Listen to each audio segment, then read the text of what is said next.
Okay,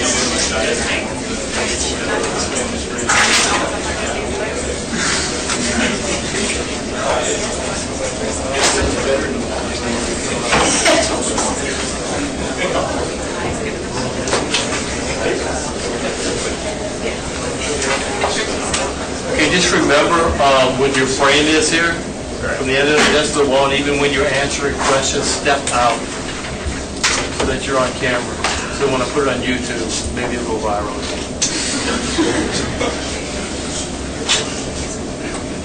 Good evening.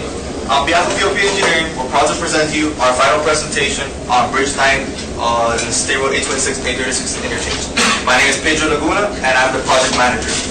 Today I brought my team of lead engineers, starting off with Shaquan Sambar, our construction engineer, Roberto Socorro, our geotechnical engineer, Manolo Martin, our structural engineer, Lauren Cowan, our other construction engineer, Melissa Enriquez, our transportation engineer, Jonathan Fernandez, our water and drainage engineer, and Whitney Pitot, our environmental engineer.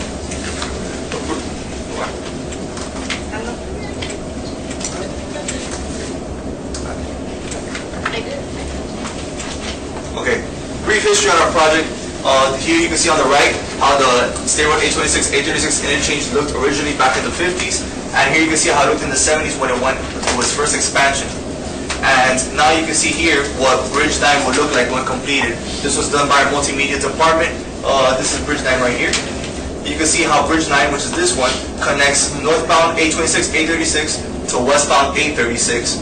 And on this next clip coming up, you can see how Bridge 9, this one, is within the vicinity of the airport.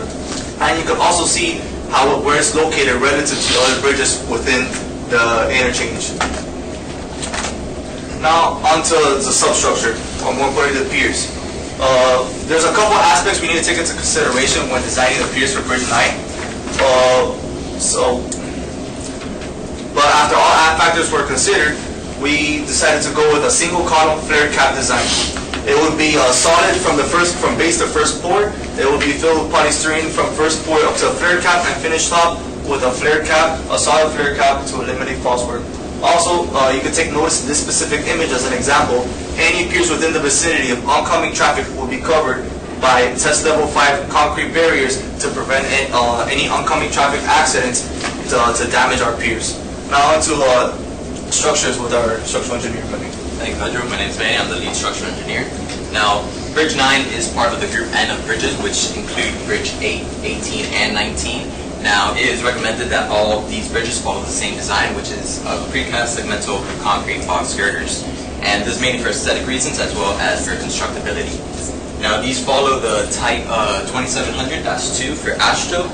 And the basic geometry of our bridge, as you see here, it's goes northbound on 826, connects westbound 836. It's going to be 2 lanes wide with a curved horizontal alignment.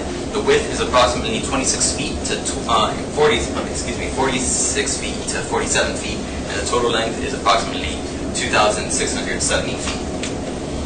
Here's a typical section of a concrete box girder. You see here it's 2 lanes wide, each lane being 12 feet, with shoulders on the inside of the curve being 11 and on the outside of the curve being 8. This does leave room for further expansion if necessary. And on the edges here and here are the traffic gratings. They're both type F traffic gratings, and this is to prevent any oncoming vehicles from overturning onto the traffic below. On the inside curve, it's 32 inches, while on the outside, it is 42 inches tall. Here's a basic construction of a precast segment. Here's a basic formwork of rebar before it goes into pour, and here's our outcome section with the grooves for matching and for post-tensioning. Now on to design. These are several of the guidelines, specifications, and details we use for coming up with our design of our bridge. And here are the actual loads we designed. The basic main load on the bridge is the self-weight, which for a segmental concrete box girder is 155 pounds per cubic foot. The traffic ratings are 420 pounds per cubic foot.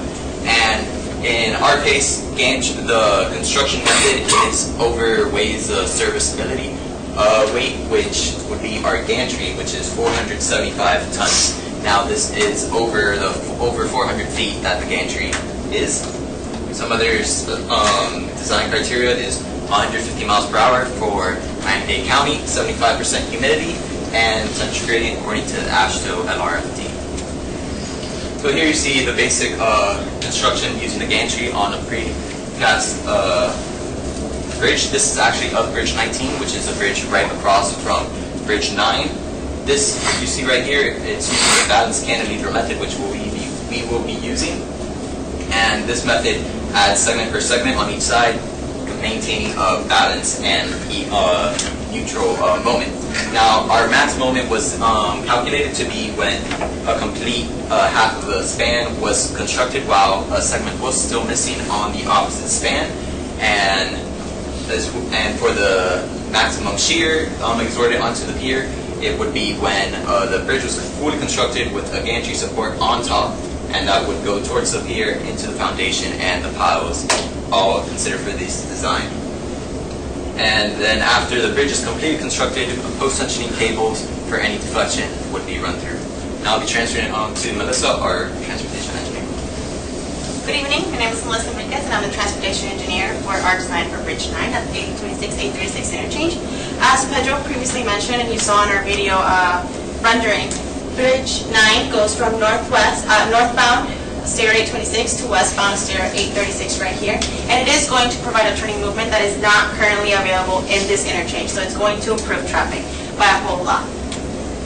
Two of the main aspects of alignment is the horizontal and vertical alignment. As far as the horizontal alignment goes, we're going to have two spiral curves, one at the beginning, one at the end, and in the middle is going to be a circular curve. This is in order to make sure we accommodate for the high-speed facilities that we are joining.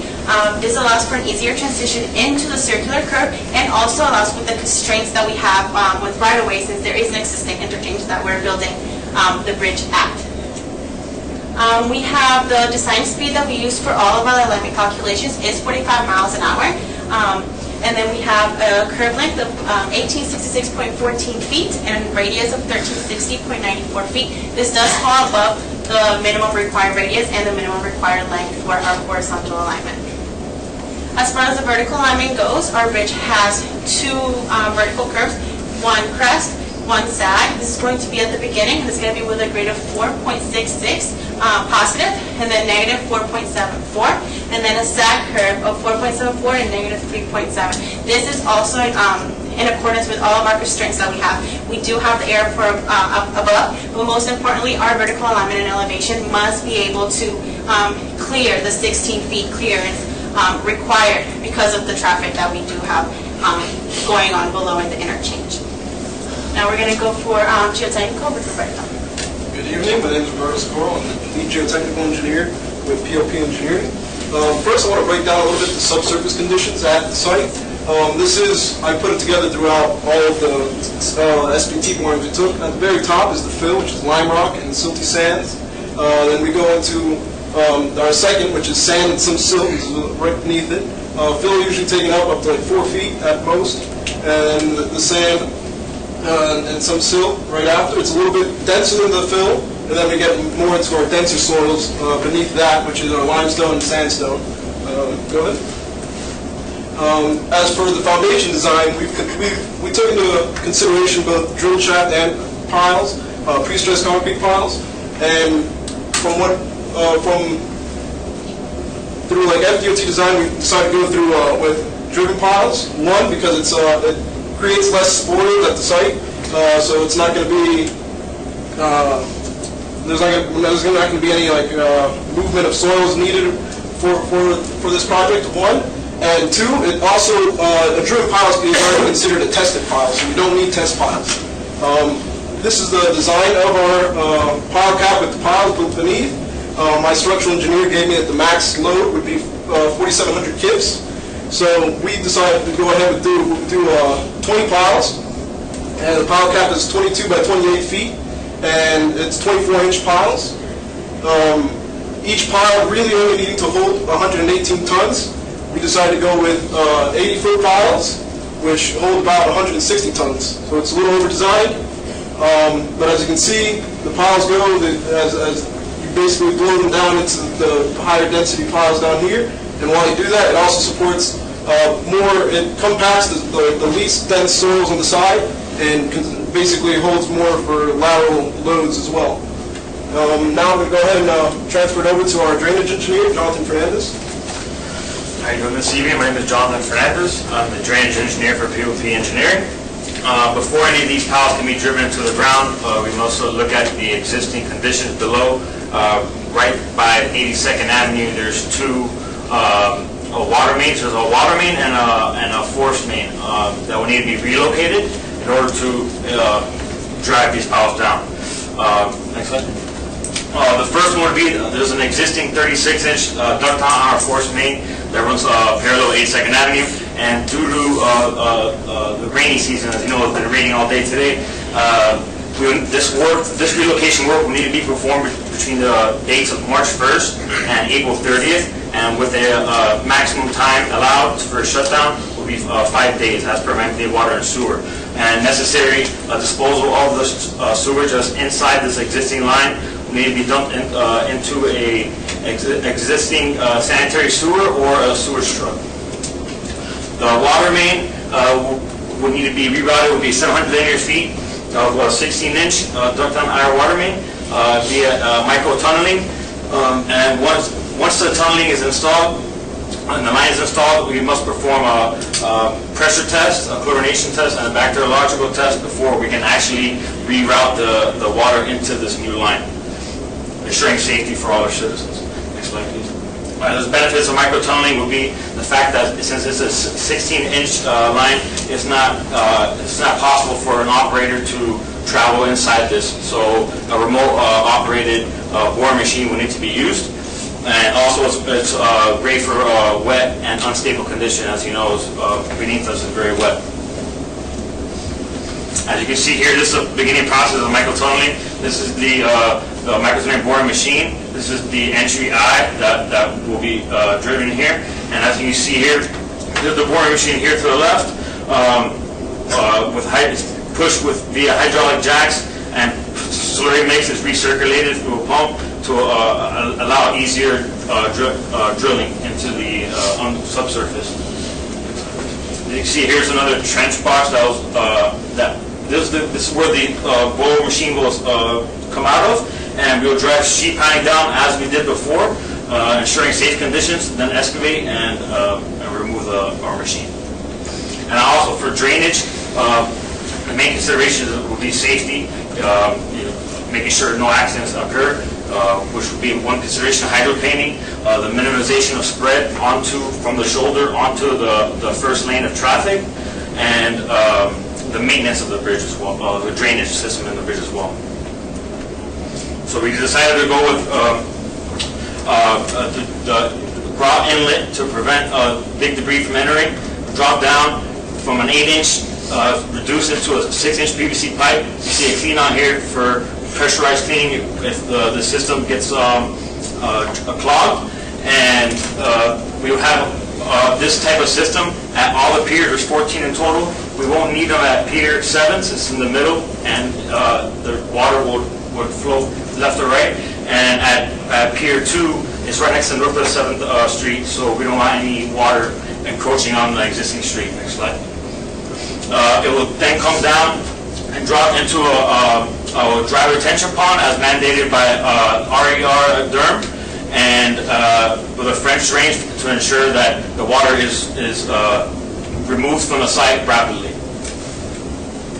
Now we use Manning's equation, 11-foot shoulder, a 4-inch per hour, 100-year flood, and we came up with a design flow of 13,716 gallons per minute. Take into account the largest span in between the two drains. And as you can see here, for a 6-inch PVC pipe, we're at 13,000,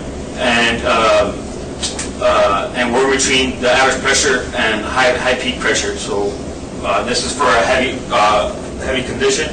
So we're more than suitable to remove the water. And now I'm going to turn it over to Pedro, our project manager. Thank you, Jonathan. You see, here at POP Engineering, We're known for our top-notch quality assurance and quality control. Thus, we understand how important it is to make sure all requirements are met and construction is done as per design commands.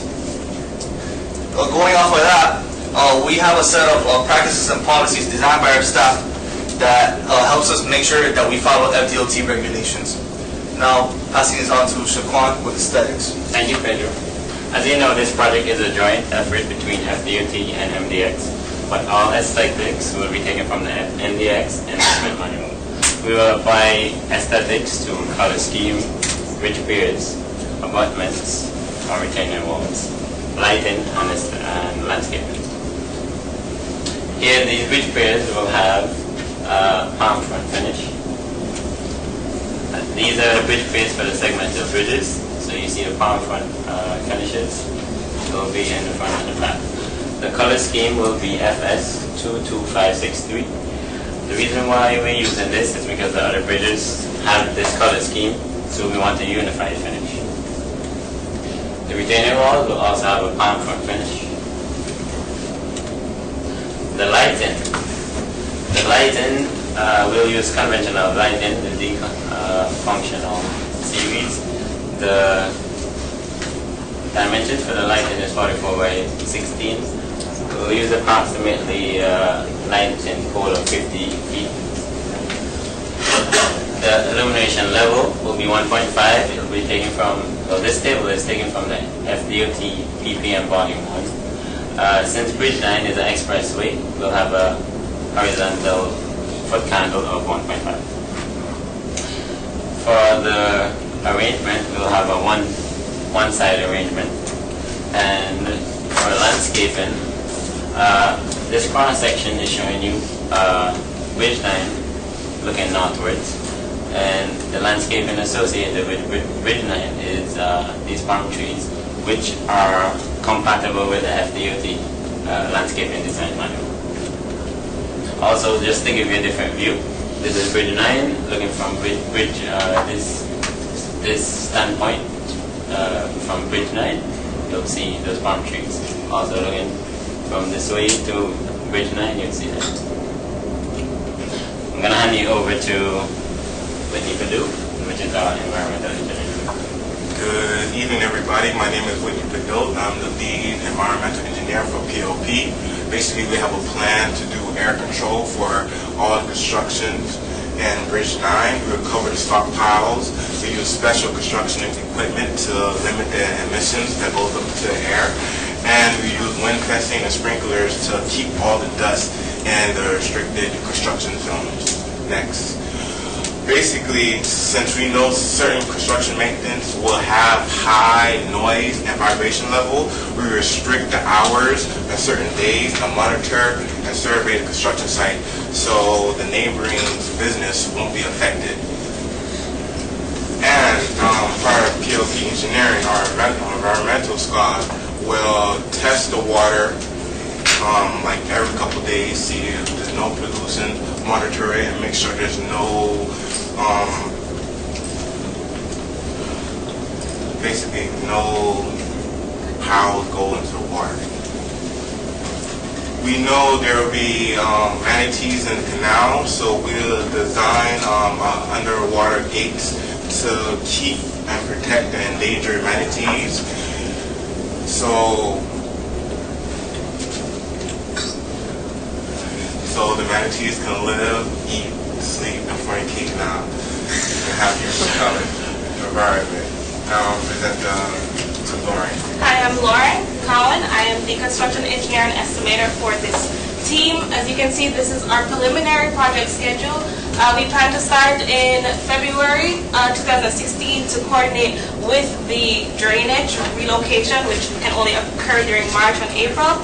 And we will end in October. Our project schedule will be about 236 days.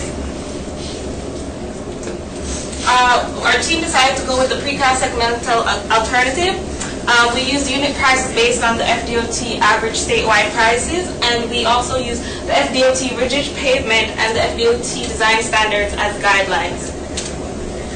The preliminary right-of-way cost estimate was done in 2012 2007, July, our cost estimates were based on sales, listings, and published data from Marshall and Swift.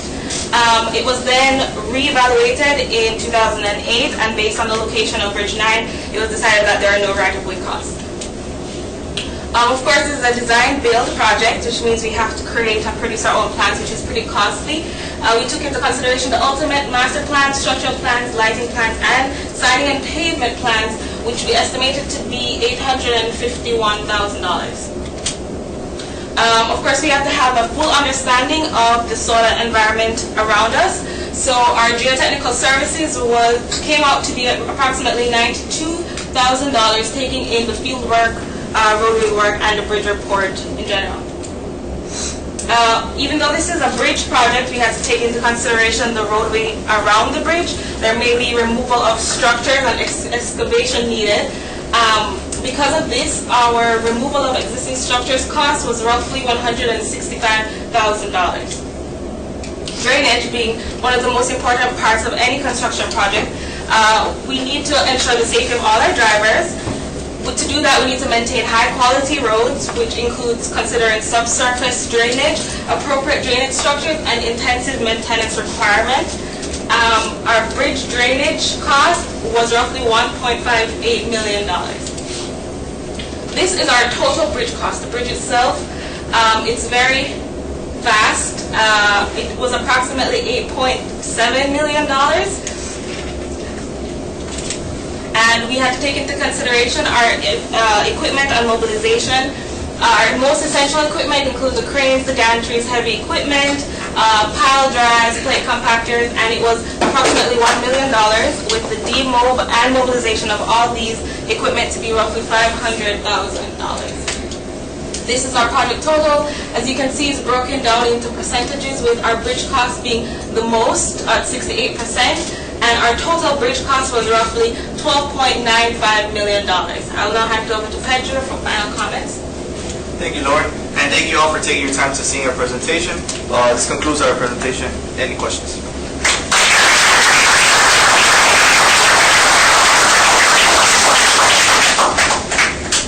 Just out of curiosity, what does POP stand for? It's Pablo Laguna and Partners. Which is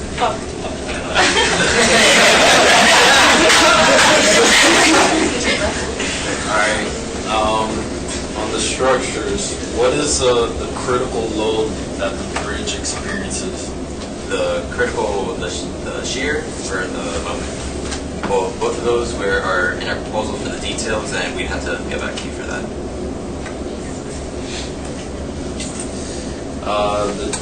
The drainage goes in through the superstructure down the pier. How does it end through after the pier? What happens after the pier? It goes into a dry retention pond, and then underneath the retention pond will be a French drain. And then after that, we'll go into the Tamiami Canal. Does it fall vertically? No, it 90s out and into the dry retention pond, straight from the pier. And are you doing anything for protection from erosion? Because it's a high energy coming out down the pier and then just shooting out. Are you protecting that area? Yeah, we'll probably put some rocks down, or there's multiple ways that we'll do it. But as far as I guess time, it's very aggressive.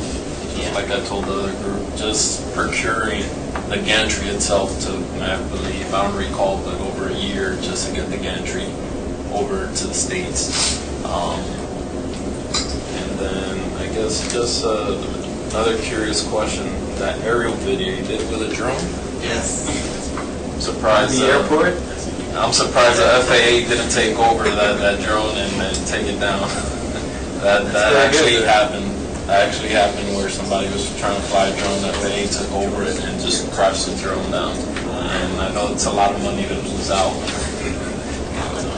Yeah, that was ballsy. Good job. we said POP, we had to do it for POP. No, that was very impressive. It really was. Okay, I'll Manny answer your questions. Thank you. Your presentation is very good. I liked your slides, and I like the way you know it. Thank you. Thank you.